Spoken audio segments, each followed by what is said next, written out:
Today we're revisiting Galaxy S23 late 2024, and this is too good to pass. Every year we have new flagship phones that offers newest tech and features, and we'll grab tons of our savings just because we are purchasing the latest and the greatest. That's why a lot of consumers who over time learned that the last year's model will probably be the best next thing to the latest flagship phone, and consumers are not shying away in purchasing these devices just because of everything it has will probably still be relevant for the next few years. Today we're reviewing the last generation flagship, not as costly as the S24 lineup, but definitely in terms of performance, camera, and the overall design. Would you really notice the difference? This is our review of Galaxy S23 late 2024, and this phone is too good to pass. My unit is the base model 8GB of RAM running on Snapdragon 8 Gen 2, and I could tell you comparing this with Galaxy S24 or S24 Ultra, I would honestly even include iPhone 15 Pro Max, and this phone will perform the same. Not a single app on Google App Store that could make the performance sluggish. This combination of last generation Snapdragon plus the base 8GB variant is enough to run any apps that you want to throw at it. So if people will say, well, Galaxy S24 is faster than this phone, then we could probably ask ourselves, is there any apps right now that could show the difference? And with the latest updates of One UI, this phone also has the same AI features like my favorite Circle to Search. So in terms of artificial intelligence, this older Galaxy S23 will have your favorite AI features that the latest models are bragging about. And while we're talking about the software, which is the AI, we could also add the 5 years of security updates on this phone. So less than a year, we still have until 2027 until this phone will stop updating. Revisiting this in late 2024, we still have 3 years of software support for Galaxy S23 and still long way to go in terms of usage considering the price that you pay for the new Galaxy S23, and even better, if you can buy this on a used market. The camera of this phone is exceptional. I mean, I've done a lot of camera comparison videos of this phone versus the flagship competition, the newer S24, the iPhones and the Pixels of the world, and in every single comparison, Galaxy S23 was competing. It is a trifecta of the ultra-wide, wide, and telephoto. I mean, some flagship phones like Pixels will not give you a combination of these three, usually reserved for the Pro version, but the base model of the Galaxy S series like the S23 will give you that combination. You got all the camera bells and whistles like the OIS and the EIS. You also have the 8K video recording, and I would say that this phone is really good for vlogging. So if you are a content creator or vlogger, this phone is an addition to your arsenal. If you have cameras around and a smartphone that can take really good videos and photos as your backup smartphone camera.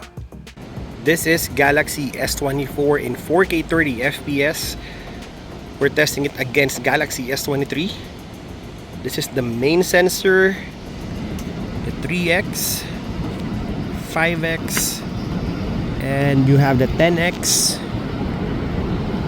and we're zooming in to 20x. Now let's check Galaxy S23.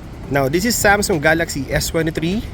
The colors are a little bit brighter than S24 Ultra. This is the main sensor.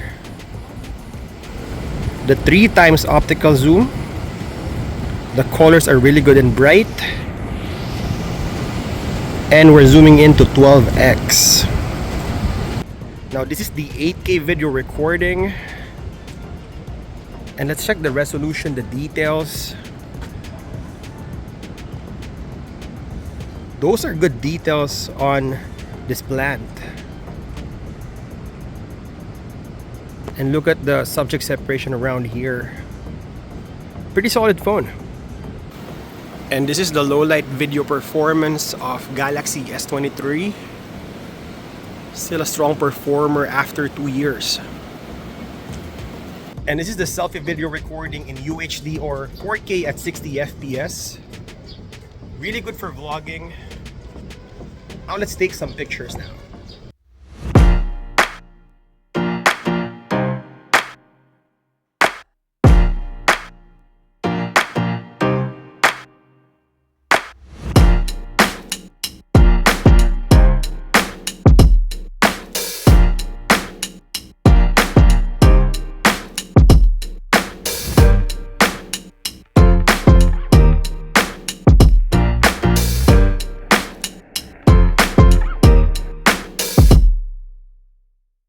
The design and protection are stupidly the same as the latest flagship series. You got the same IP68 water and dust resistance that will protect this phone like any other flagship phone of Samsung.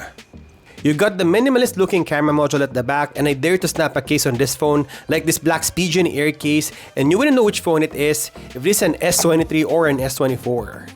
And obviously you will have Gorilla Glass Victus protection on both sides of the phone, and you will have the aluminum frame at the middle that gives you this premium feel like any other Galaxy S series phones, including the Galaxy S24. So this phone looks and feels premium, but you are not sacrificing the price. Obviously you are paying less now for what it's worth.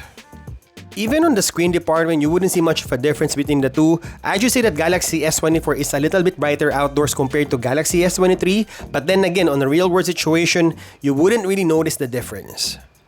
Galaxy S23 is around 1800 nits, which is 1750 and exact, compared to the 2600 of Galaxy S24. Will it make a lot of difference? I should say it's almost the same because anything around 1500 outdoors will probably be visible in the naked eye. Galaxy S24 is just a little bit brighter. Honestly, texting, watching shorts, or even movies on this phone outdoors on a bright sunlight, I didn't feel any difference. Also, this phone has Gorilla Glass Victus 2, so you don't need the screen protector that might affect the brightest of this phone. You can use the bare screen and trust that over time, the screen won't scratch that much.